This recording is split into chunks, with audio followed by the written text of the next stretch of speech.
This is CNN Breaking News. The bodies of 2 people have been recovered from a red pickup truck, which was underwater where the Baltimore bridge collapsed. 8 construction workers were on the bridge when a ship struck it, plunging them into the waters below. 2 of the workers were rescued on the day, but the search continues for the other 4, all presumed dead. Salvage crews are working to address hazardous materials and accident investigators are on the scene. 4 of the 6 victims of the bridge collapse have been named so far.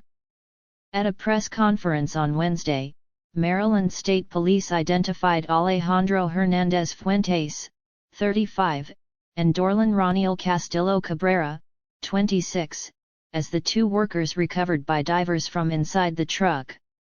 Mr. Fuentes is originally from Mexico and Mr. Cabrera is from Guatemala.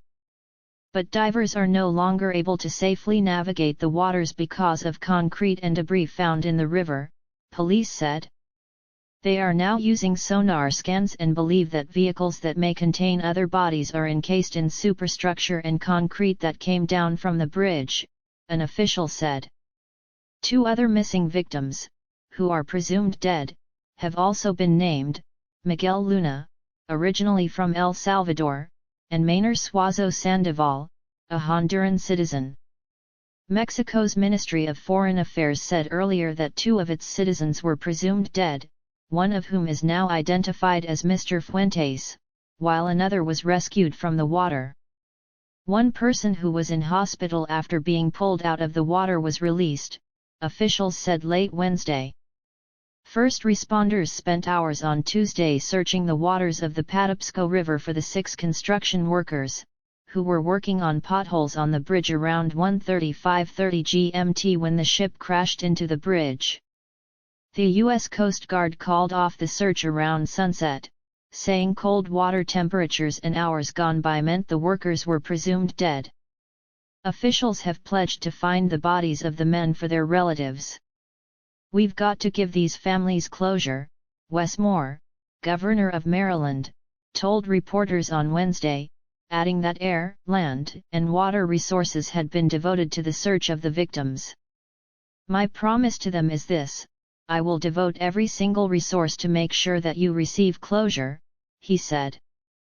But the operation has been challenging, Coast Guard Vice Admiral Peter Gautier said on Wednesday. Divers have been swimming in chilly waters with metal debris from the bridge that fell in the river. The cargo vessel itself is stable but has over 1.5 m gallons of fuel oil and lube oil on board, Mr. Gautier said. Roughly 4,700 cargo containers were also on board, including 56 that contained hazardous materials. "The Coast Guard has moved aggressively to board the vessel, and we have teams on board," Mr. Gautier said. Jennifer Homendy, chair of the National Transportation Safety Board, said some containers with hazardous materials had been breached. The U.S. Navy plans to use barges with heavy lift cranes, some can carry as much as 1,000 tons, to remove parts of the bridge that fell in the water. Investigations into what went wrong on the ship will be crucial, marine specialist Jim Bellingham told the BBC. "An enormous advantage is that the ship didn't sink, so they'll get access to bridge records and hopefully recordings of what was going on," he said. Officials are hoping that a data recorder they took from the ship overnight will provide more information. The Dolly was headed toward Sri Lanka when it lost power all of a sudden and issued a distress call before crashing into the Baltimore bridge. Officials say the bridge collapse at a key port could pose a risk to global supply chains and the U.S. economy. Mr. Moore said that 8,000 jobs could be affected by the bridge collapse and called the incident a global crisis.